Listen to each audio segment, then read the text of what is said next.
Hey, сәлем достар, сен біргімен Нұрлан Қалам. Бүгін біз достар Ерасыл топты қарауды жалғастыратын боламыз. Алдыңғы видеода достар біз Синистр 1-дің шолуын қараған болатынбыз, негізгі желісін көрген болатынбыз. Жалғастырамыз, екінші бөлімнен қарайтын боламыз. Маған бірінші бөлім қатты ұнап қалды, сол себептен екінші бөлімге сразу реакция түсіріп жатырмын бірінші бөлімнен кейін. Давайте достар, күткен болсаңыздар лайк басамыз, арна жазыламыз, ал біз видеомызға кеттік. Ерасыл топ, міне басталып жатыр. Керемет. Так, сразу HD качество қоямыз. Блин, неге мұнда HD качество жоқ? Мұнда 720p. Баяда 720p HD болды, қазір жай ғана просто качество болып кетті. Неге бірінші бөлімде HD 1080p бар, ал екінші бөлімде ондай жоқ? Қызық, жақсы көреміз. Мейлі качество маған маңызды емес, маған маңызды видеоның өзі. Көрейік. Синистр 2. Окей. Сәлем достар, сендермен Так, банаға историяны жалғастыратын шығар деген ойдамын. Емірге Ерасыл. Бүгін біз сіздерге Синистр 2 киносының қазақша негізгі желісін айтатын боламыз.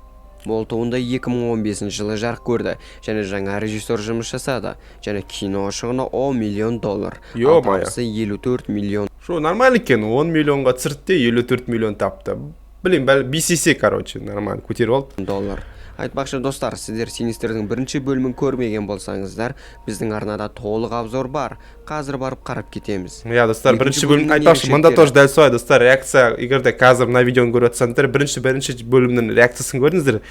Өткен мұны жалғастырып жатырмыз. Біз Багул деген бәлемен таныс болған едік, Буги. және басты кейіпкерлердің бәрі өлген еді. Және Багул балаларды өзіне бағындырып қызмет еткізетін көргенбіз. Осы жолы осы процеспен жақсы таныс боламыз. Және біз бұрынғы бөлімдегі бір адамды көреміз. Ол полиция орынбасары, әлгі Элисонның көмекшісі. Бірақ бұл кейіпкерде 2 кино бойы есімі айтылмады. Мына байқұста аты жоқ. Сондықтан мен оған өзім ат қойдым. Малдыбай. Я, өте жақсы ат. Малдыбай. Окей, жақсы. Бірінші фильм тылсым қылмысты шешу жайлы болса, екіншісі тылсым қылмыстың қалай орын алуын көрсетеді. Ал енді достар, видеоны бастайық. Сіз бізді қолдап, тегін лайкты аямай басып, өз ой пікіріңізді комментарияға жазып, және міндетті түрде біздің арнаға тіркелуді ұмытпаңыз. Короче, ана балдардың оқиғасын көрсетемін сонда. Ал енді біз кеттік. Типа ана балдарды кішкентай кезінде қатты ұрған, сабаған, сол себепті олар типа сондай болып біткен сияқты мен ойымша. Көрем сал. Кино әдеттегідей бір отбасының өлімімен басталады, бірақ бұл жолғы өлім әлі болмаған, жай ғана Дилан деген баланың қорқынышты түсі. Бұл Дилан деген бала көптеген тылсым дүниені көреді. Ё-моё. Шо қорқынышты болды, но реально. Диланның анасы Картни, және Диланның сынары бар, Зак. Екеуі егіз, бірақ екеуінің түр әлпеті мен болмысы да екі бөлек. Дилан мен Зак кинода ғана емес, шын өмірде де егіздер, және олар бұрыннан хоррор әлеммен жақсы таныс. Егіздер, базар жоқ. Картни супермаркеттен күйеуінің шабарманын көріп балаларын ертіп қашып кетеді. Өйткені Картни мен күйеуі айырылып кеткен, және заңды тұрғыда балалары әкесіне тиесілі. Бірақ олардың әкесі адам кейпі жоқ бір ауру жәрмес. Содан Картни одан қашып, енсіз қала шетіндегі бір сұмдық қылмыс болған, ешкім жолай алмай жүрген бір үйге 2 баласымен тұрып жатыр. Және ол қылмыстың Багулға қатысы бар. Ол қылмысты біздің Малдыбай зерттеп жүр. Элисонның отбасының өлімінен кейін Малдыбай біраз тергеуге алынған. Өйткені Элисонның соңғы көрген адамы ол Малдыбай. Бірақ кінәсіз Малдыбай ақталып шықты, және жұмысынан да айырылды. Окей. Картни жиһаз шебері. Ол әлгі қылмыс болған жерде жұмысын жасайды, және ол ұлы Диланға бірдеме болып жүргенін байқайды. Я, Диланға көптеген тылсым дүниелер көрінеді.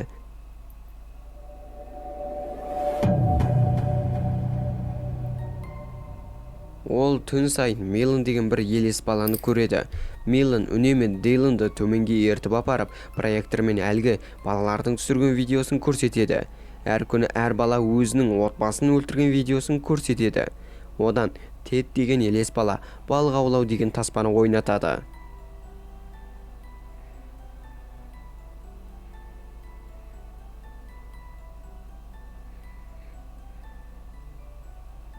Видео басында әдеттегідей бір отбасының көңілді демалысы шығады. Так. Одан кейін әлгі отбасының төменге қарай судың үстіне байлап қойған кадр шығады. одан оларды қолтырауын жеп қояды. Бұны көрген Дилан қорқып кетіп бөлмесіне келіп төсекке жатып қалады.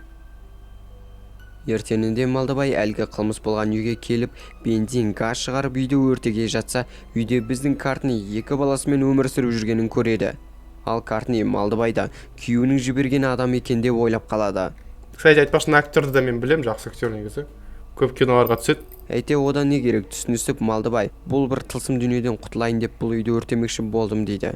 Ал Картни бірінші фильмдегі актер жоқ та уже. және ешқандай тылсым дүние болған жоқ дейді. Малдыбай кешке жақын бір мотельде әлгі Картни жайлы іздеп отқанда, ноутбук қатып, істемей өз-өзінен жынданып кетеді. Йоо.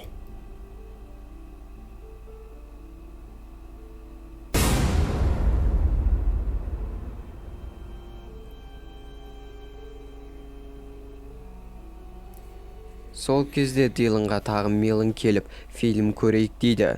Дилан бұндай сұмдық дүниелерді көргім келмейді дейді. Бірақ түнде Дилан сұмдық қорқынышты түстерді көреді. Осылай Дилан төсегінен тұрып төменге түседі. Одан оған Эмма деген қыз өзінің түсірген таспасын көрсетеді. Жаңа жыл таңы деген таспада әрине басына бір отбасы шығады. Одан кейін бейне сұмдыққа ауысады. Әлгі Эмма деген қыз отбасы мүшелерін жерге қазып, жалаңаш шұңқырға салып қойыпты, және олардың үстіне қар төгіп, оларды үсітіп өлтіреді.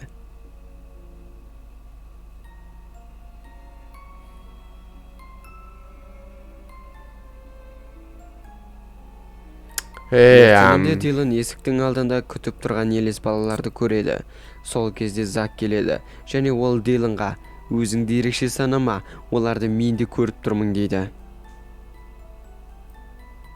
Одан Малдыбай келеді. Картни оған қылмыс болған жерді көрсетеді. Малдыбай жалғыз қалғанда бір түрлі қорқынышты нәрселерді көре бастайды.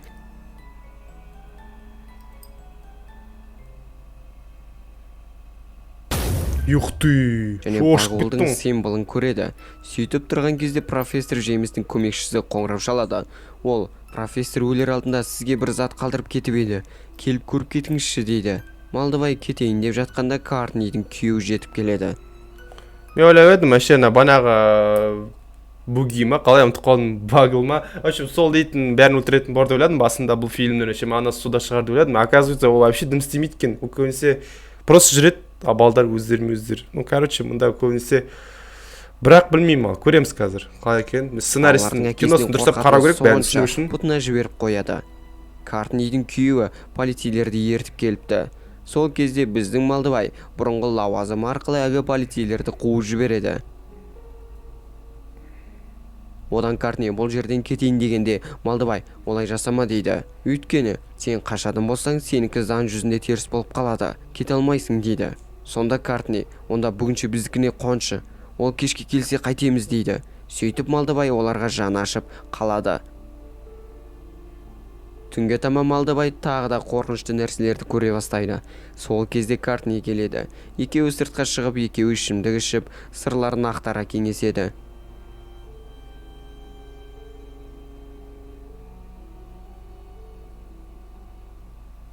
Екеуі сөйлесіп отырғанда үйдің ішінде әлгі Мелан тағы Диланға келеді. Одан Питер деген бала келіп өзінің таспасын көрсетеді. Ай, бля, таш шаршаттыңдар ғой, таспалармен ұйықтайыншы. Мынадай шығардыңдар ғой, орысын ұйықтатпадыңдар ғой, дұрыстап. Дейсің де? Сол айтса де. Басында әрине бір отбасы шығады. Мен сөйтіп айтар едім, ана баланың орнына алсам, бірақ мен өлтіп дейтін бар сол сөзден кейін. Одан ас үйге тізеден су толған отбасы мүшелері сол суға малынып, байланып қалған кадрға ауысады. Одан ол тоқтың сымын суға тастап отбасыларын тоққа соқтырып өлтіреді.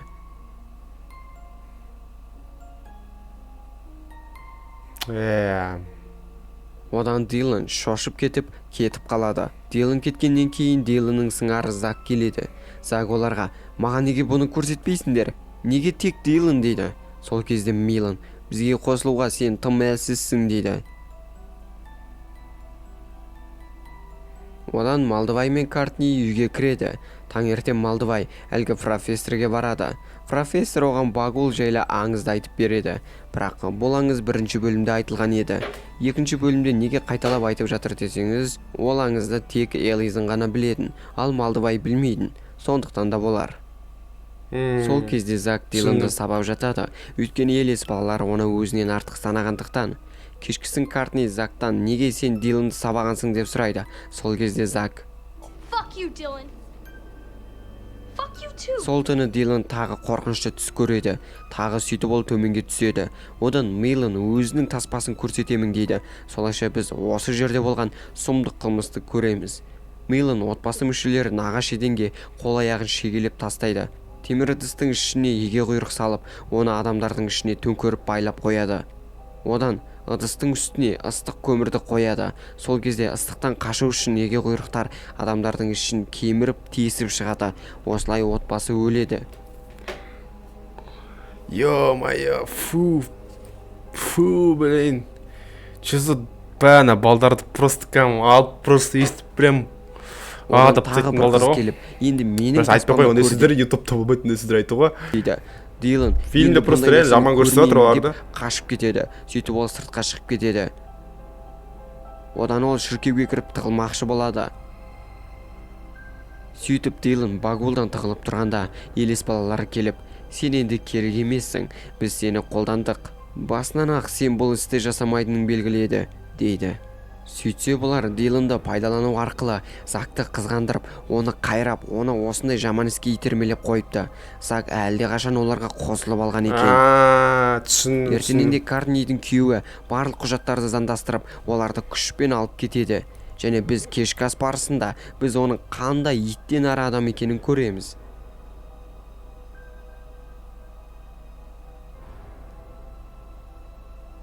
Бәрін түсінген Малдыбай олардың үйіне келеді және ескертпек болады. Бірақ Картнидің күйеуі Малдыбайға менің қатыныма қырындамай жүр деп оны көгілай қойдырып жібереді. Ертеңінде Зак фильм түсіруді бастайды.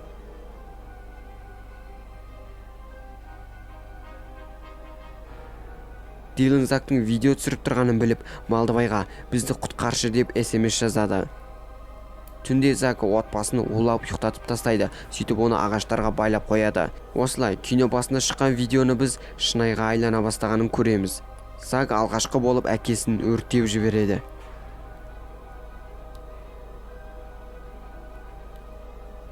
Одан Зак Диланды өртеге жатқанда Малдыбай келеді. Ол Закты соғып көліктен түсіп, Дилан мен Картниді босатады. Бірақ Зак тұрып келіп, қолына орақ ұстап оларды қуады. Ал олар баладан қашады. Бұл жерлер уже тоже видеода көрінеді ғой. Музыка жүріп кетті ғой. Так, музыканы өшіреміз. Және сол кезде Закқа басқа елес балалар көмектеседі. Неге музыка жүріп кетті, мен түсінбедім. Бұл түрлі музыка жүріп кетті ғой.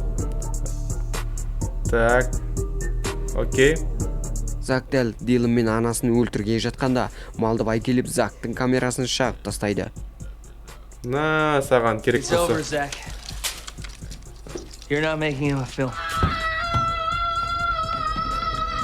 Одан елес балалар Закка: сен бұл фильмді түсіре алмадың, сен оны ашуландырып алдың дейді. Сол кезде Багул келіп Закты өлтіреді. Одан үй өртене бастайды. Әйтеуір осылай үшеуі тірі қалады. Осылай кинода аяқталады.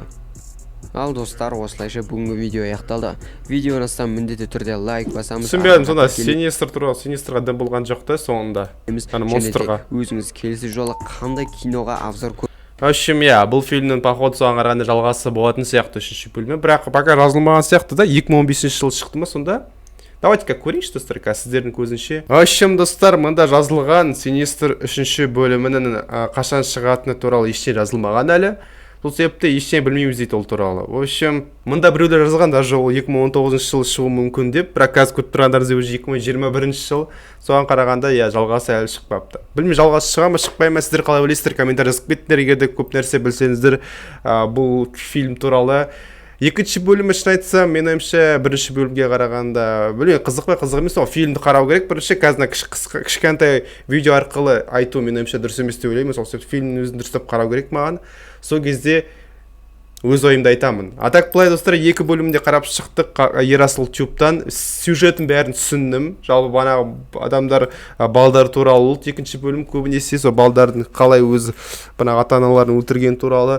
Иә, фильм шын айтсам, иә, қорқынышты, былай, қорқынышты дегенде қатты қорқынышты емес, екінші бөлім қатты қорқынышты емес көрінді маған. Шын айтсам, бірінші бөлімге қарағанда, бірінші бөлім реально кішкене шамалы қорқыныштылау болды екінші бөлімге қарағанда. Ал сіздер қалай ойлайсыздар? В общем, комментарий жазып кетіңдер, лайктарыңызды басып кетіңдер, Ерасыл Тюб арнасына кіріп жазылыңдар. Бұл видеоның ссылкасын описаниеда қалдырамын. Давайте сіздер кездескенше сау болыңыздар.